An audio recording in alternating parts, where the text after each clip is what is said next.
j'ai un énorme problème avec la violence. Énorme, c'est-à-dire que ça me choque très profondément assister à un conflit de tous les jours, non, mais ce degré de conflit, oui, ça m'a vraiment posé un énorme problème, j'étais vraiment à ça de sortir vivant, et il le sait, d'ailleurs je lui ai dit, et je lui mens pas, hein, c'est pas parce qu'il y a des caméras que je lui dis autre chose que ce que je lui aurais dit droit dans les yeux s'il avait été tout seul avec moi. On le gère dans un moment de panique, en fait on réfléchit pas du tout, je pense que c'est le cerveau instinctif, donc reptilien, qui prend les commandes. Et vraiment, j'étais là et en fait, c'était une hémorragie, fallait faire un pansement compressif, quoi, et arrêter ça, quoi, arrêter ce saignement parce que ça partait vraiment dans tous les sens. Donc j'ai géré comme j'ai pu, comme j'ai écopé, quoi, comme dans un bateau qui coule. Et je pense que la décision de Fanny de partir était la bonne.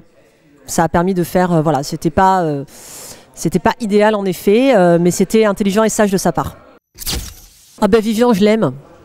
C'est voilà, il est insupportable. J'aurais pas pu vivre avec lui, je vous confirme. Ah, j'aurais pété un plomb. 24 heures avec lui, je pète un plomb. Mais de la manière que j'ai eue, la manière dont je l'ai approché, et l'espèce de regard de petit garçon qu'il a sur moi quand il y avait ces coachings, espèce d'attente hyper immense, quoi, qui presque me dépassait parfois. C'est quelqu'un d'insupportable, mais qui a un cœur. Je vous jure que vous l'appelez à 3h du matin, vous dites que vous avez crevé à 120 km de chez lui, il vient. Vraiment. Et c'est une personne vraiment rare.